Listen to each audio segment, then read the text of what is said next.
Bonjour et bienvenue, ici Peggy de mytapshop.com. Aujourd'hui, je vais vous montrer comment installer PrestaShop en local.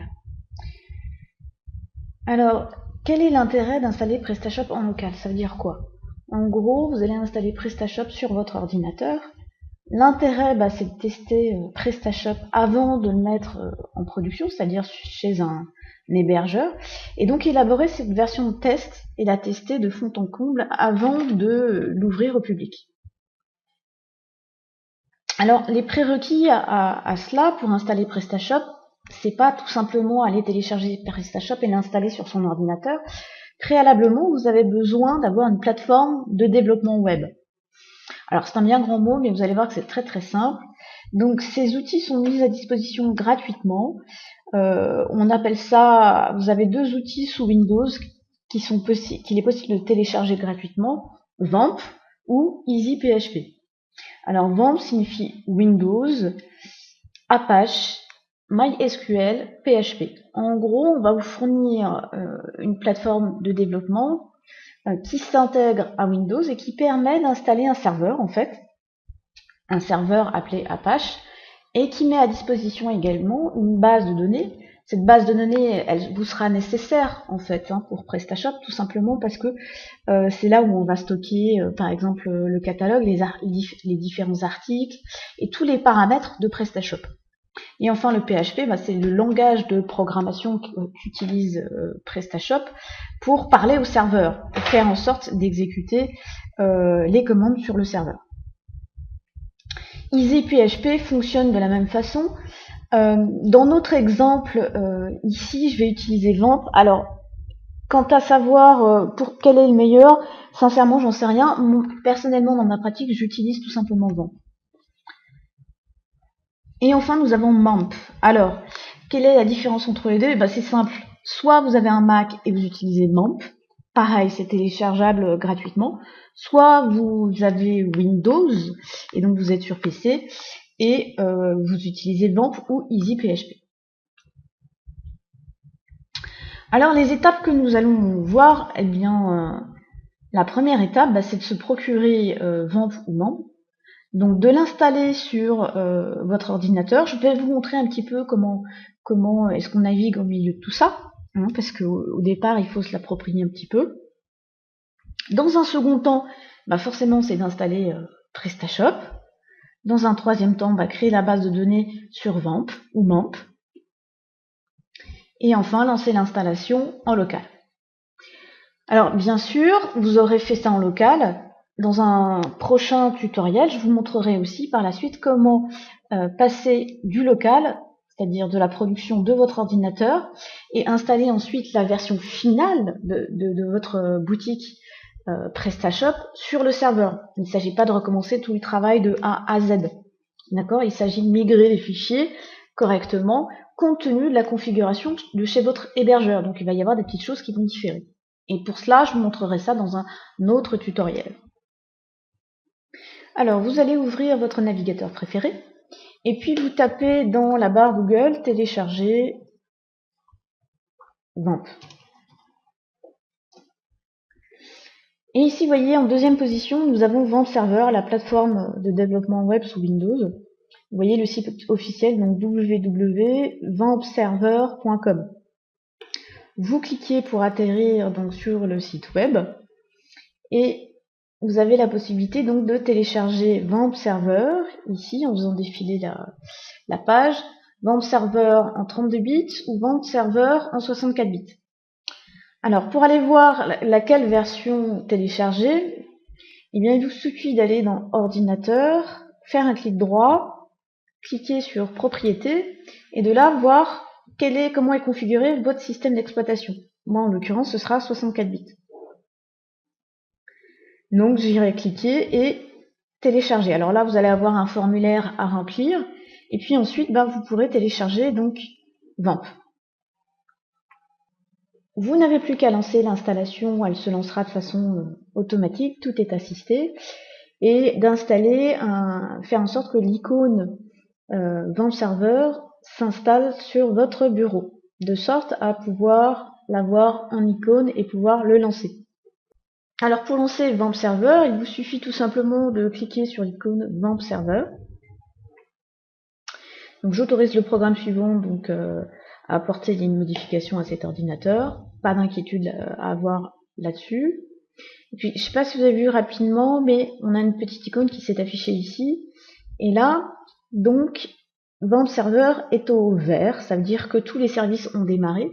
Alors quand on dit tous les services, c'est-à-dire le serveur de la base de données MySQL et le serveur local. Si je clique sur cette icône, je fais donc un clic gauche, là je vais pouvoir accéder au menu. Donc tous ces éléments-là, vous ne vous en occupez pas, d'accord? Au même titre que cela, tout ce qui va de là à là. Nous, ce qui va nous intéresser à l'usage, sans en avoir un usage trop approfondi, uniquement pour faire fonctionner PrestaShop, nous allons naviguer à travers de ces trois menus, ici. Donc, en l'occurrence, localhost. Localhost, eh bien, ce sont les fichiers qu'il y a à la racine de votre serveur. Donc ici, vous avez les extensions chargées. Pour vous, c'est totalement transparent. Les outils, ça aussi, pour l'instant, pour vous, c'est totalement transparent. Et vos projets. Là, ça veut dire que vous n'avez créé aucun projet, il n'y a aucun fichier qui sont installés sur votre serveur dans l'environnement de simulation. Alors, si je reviens ici, et que là, je vais à la racine de mon serveur, vous voyez qu'il y a un fichier index, et ce fichier index correspond à cette page qui s'affiche ici. D'accord? Maintenant, j'ai envie de créer un projet, et bien tout simplement, vous allez créer un nouveau dossier, et là, pourquoi pas, vous noterez PrestaShop, ici. Et vous allez voir qu'en fait, en rafraîchissant la page, ici, donc vous avez un nouveau dossier qui apparaît, c'est là où vous allez installer tous vos fichiers d'installation de PrestaShop ici. Pour l'instant, on n'a rien qui est installé. C'est normal qu'on ait cet affichage-là. Donc vous aurez vite compris que localhost, c'est ce qui correspond à la partie navigation sur le serveur, et que ce qu'il y a dans www directory, eh bien, c'est ce qui correspond aux fichiers d'installation, et là où vous allez charger vos pages HTML ou vos pages PHP.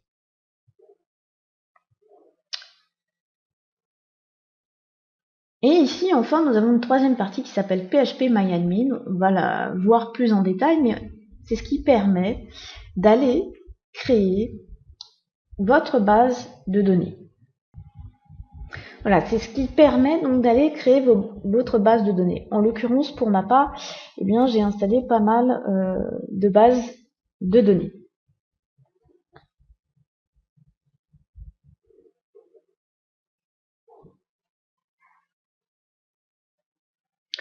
Alors voilà pour le bref tour et l'appropriation de Vamp Server.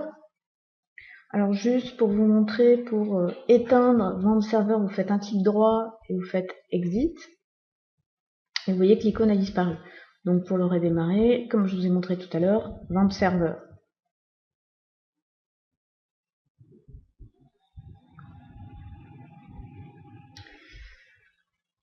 Maintenant, vous allez pouvoir télécharger PrestaShop à partir du site officiel.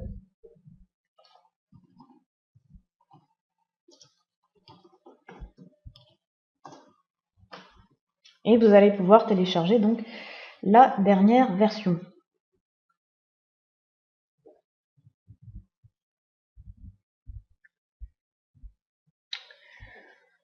Donc vous téléchargez sur la case téléchargement, vous chargez le fichier compressé PrestaShop de la version courante.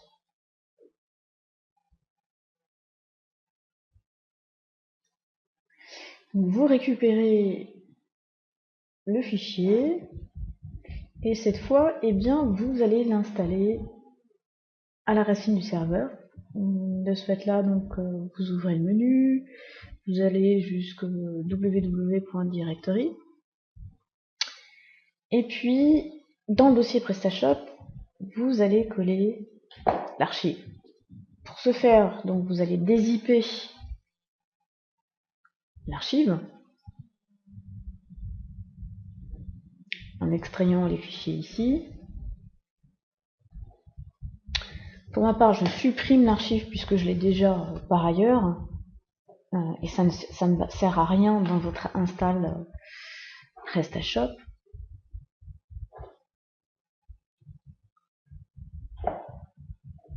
Et puis je vais installer ça dans mon fichier PrestaShop. Donc je vais aller supprimer celui-là, il ne me sert à rien. Voilà, j'ai enfin tous mes dossiers qui sont installés.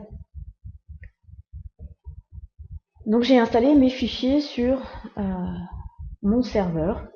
Quand je lance l'installation, quand je vais sur mon projet, ici, et que je clique sur PrestaShop, j'ai l'installation de PrestaShop qui se lance automatiquement. Maintenant, je retourne sur mon PHP-MyAdmin. J'avais déjà un onglet qui était ouvert. Et ici, vous voyez que vous avez un champ qui vous permet de créer la base de données qui correspondra à l'installation de PrestaShop. Moi, en l'occurrence, je l'appelle MyPrestaShop. J'ai déjà tout un lot de bases de données qui sont créées ici. Et je vais créer donc MyPrestaShop. Il est important de respecter, enfin en tout cas de retenir la case. Si vous mettez des majuscules, des minuscules, il va falloir retenir tout ça. En l'occurrence, moi j'ai tout fait en minuscules, pour me simplifier la vie. Donc je clique sur créer, et voilà. Donc je suis informée que ma base de données MyPrestaShop a été créée. Donc pour l'instant, je n'ai aucune table, puisque j'ai pas encore lancé, je suis pas allée jusqu'au bout du processus d'installation de PrestaShop. Et on verra qu'à l'issue de l'installation de PrestaShop, quand je rafraîchirai ici cet écran, on aura un certain nombre de bases de tables qui ont été créées dans cette base de données, MyPrestaShop. Donc je reviens ici à mon installation, je mentionne que je veux que mon installation se fasse en français, ce qui est plus facile à ma compréhension. Donc vous cliquez que vous souhaitez installer une nouvelle version de la boutique, que vous approuvez donc les conditions et termes du contrat de PrestaShop. Vous cliquez sur suivant. Alors je ne sais pas si vous avez eu le temps de voir, mais on a eu une brève apparition d'écran. En fait, PrestaShop vérifie que la configuration du serveur est en conformité aux prérequis de fonctionnement de PrestaShop. En l'occurrence, là, on n'a pas de message d'erreur, donc tout se passe bien. Si vous avez eu un message d'erreur, c'est que préalablement, il y a eu un problème de configuration du serveur. Alors, le serveur ici, c'est de la base de données, donc c'est localhost, ici, que vous pouvez retrouver à ce niveau-là. Ensuite, on a le nom de la base de données. Le nom de la base de données, c'est celle qu'on avait mentionnée tout à l'heure, lors de la phase de la création de la base de données, MyPrestaShop. C'est là où il y a une chose qui est extrêmement importante, c'est bien de respecter la case. Pour ma part, je fais un copier-coller pour pas avoir de risque de me tromper à ce niveau-là. Les identifiants de la base de données, par défaut, quand on installe VAMP, l'identifiant de la base de données, c'est root. Le mot de passe de la base de données, on n'en a pas installé. Chez votre hébergeur, il y en aura un, il vous sera fourni par l'hébergeur, mais en l'occurrence, nous, comme on n'en a pas installé, on laisse ce champ blanc. Ici, le type de base de données, vous laissez sur InnoDB. C'est le moteur de la base de données et la façon dont il fonctionne. Pour vous, c'est transparent, laissez comme ça marchera très bien. Les préfixes de la table, donc PS underscore. Cela signifie que quand vous allez lancer l'installation et finaliser l'installation, dans la base de données, toutes les tables dans la base de données commenceront par PS. Quel est l'intérêt d'une telle dénomination? Imaginez que vous vouliez installer un blog qui utilise la même base de données. Bien, imaginons qu'un jour, votre développeur ou vous-même ayez besoin d'aller fouiller dans les bases de données. Il vous sera plus facile d'aller identifier les tables PrestaShop, puisque vous savez qu'elles commencent par un préfixe PS, et ça vous permet de bien distinguer les tables qui relèvent de votre blog et les tables qui relèvent de PrestaShop. Donc là, c'est pour un confort et une rapidité si un jour vous avez à fouiller dans votre base de données. Ensuite, pour savoir si vous avez bien rempli tous les champs, vous pouvez cliquer sur tester la connexion. Donc il m'informe que la base de données a bien été trouvée. Si par hasard vous avez un message d'erreur, vérifiez à nouveau que le serveur est bien renseigné. Donc pour ce faire, vous vérifiez ici, d'accord? Peut-être que chez votre hébergeur, la configuration sera peut-être différente, d'accord? Une chose est certaine, c'est que vous aurez accès à votre PHP MyAdmin et vous pourrez toujours regarder à ce niveau-là. Vérifiez aussi le nom de la base de données, que la casse est bien respectée. Si vous avez introduit des majuscules, des minuscules, ça c'est extrêmement important. Si vous avez mis une minuscule à la place d'une majuscule, il est bien évident que la connexion à la base de données aura échoué. Pareil pour le mot de passe et l'identifiant de la base de données. Ensuite, le type d'installation. Le type d'installation, eh bien, je vous conseille d'utiliser les modules. Même s'il y a des modules que vous n'utilisez pas, installez-les, ça vous permet de fouiller, de voir éventuellement ce qui pourrait être intéressant d'utiliser dans votre boutique de test. Alors, paramètres d'envoi des emails, ça c'est pour tester si votre serveur envoie bien des emails. En l'occurrence, comme vous êtes en local, ça ne fonctionnera pas. En revanche, quand vous migrerez ou quand vous installez directement PrestaShop, vous pourrez tester, vous rentrerez à ce moment-là votre email. Ça vous permettra de voir si la fonction PHP Email est installée sur votre serveur ou pas. Si tel n'est pas le cas, vous aurez à demander à votre hébergeur d'initialiser ou d'installer cette fonction-là. Bien, maintenant nous avons parcouru tous les champs de cet écran-là. Vous pouvez cliquer sur Suivant. Alors, qu'est-ce que PrestaShop a fait à cette étape-là, c'est-à-dire dans le moment où on a attendu? Eh bien, si je rafraîchis mon écran, en allant sur PHP MyAdmin, je peux m'apercevoir que MyPrestaShop, ici, eh bien, j'ai 165 tables qui ont été créées, ici, avec le préfixe PS, Access, etc., etc. Donc, ça fait pas loin de 165 tables. Ça signifie tout simplement que les tables ont été installées. On n'a plus besoin d'y revenir. C'était juste pour vous montrer qu'entre-temps, à cette étape-là, les tables de la base de données ont été créées. Maintenant, revenons-en aux écrans d'installation, à cette étape-là. Donc, moi, je vais l'appeler MyPrestaShop, ici, donc je remplis ce champ. Sachez que tous les champs que vous remplissez ici sont modifiables à tout moment dans le back-office une fois l'installation finie. Donc, si vous faites des erreurs, voilà, pas de souci quant à ça, vous pourrez toujours y revenir. Donc, le pays par défaut France, le fuseau horaire de la boutique Europe, Paris. Le logo, vous n'êtes pas obligé de le mettre tout de suite non plus. Mode catalogue uniquement. Alors ça, c'est juste si vous voulez utiliser PrestaShop en tant que catalogue, sans avoir à utiliser le panier, les paiements, etc., etc. Vous pouvez utiliser PrestaShop dans ce sens. Donc là, je rentre mon prénom, je rentre mon nom, mon adresse email. Donc ça, ce sont les identifiants de connexion pour votre back-office.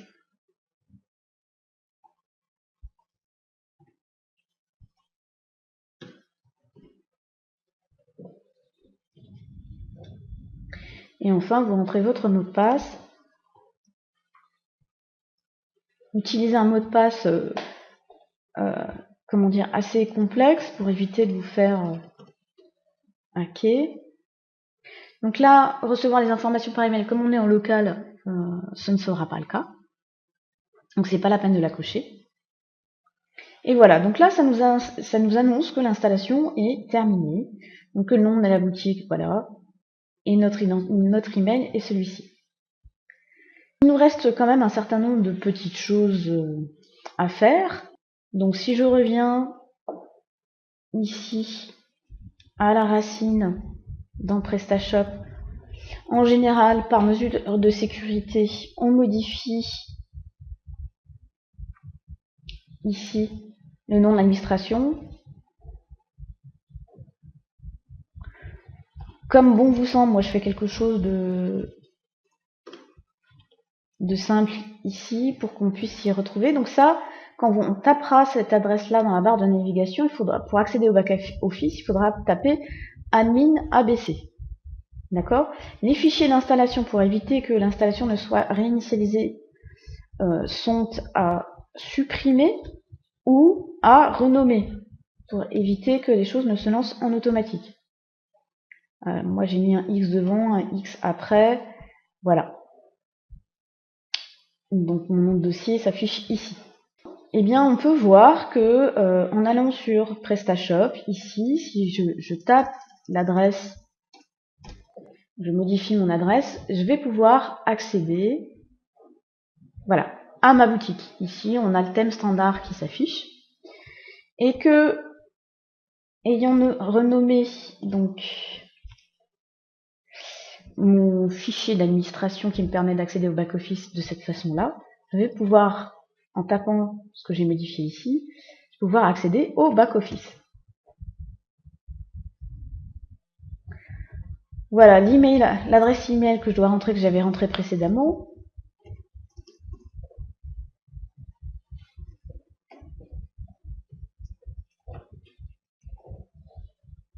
Et mon mot de passe.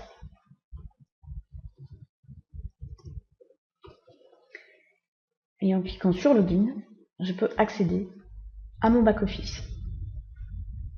Et voilà, le tour est joué. Si jamais, là voilà, les éléments apparaissent en anglais, vous allez dans My Preferences, pardon. Et là, le langage, vous modifiez et vous le mettez en français, sauvegardez. Et vous avez tous les éléments qui s'affichent en français. Voilà, happy end. J'espère que ce tutoriel vous aura plu. N'hésitez pas à manifester votre enthousiasme par un commentaire, parce que c'est très encourageant que d'avoir ce genre de manifestation. Ça encourage à continuer dans ce sens-là. Si vous avez des questions aussi, n'hésitez pas à laisser en commentaire en bas de cette vidéo. Et surtout, amusez-vous bien avec PrestaShop, parce que je trouve que c'est un outil qui est vraiment formidable. À très bientôt!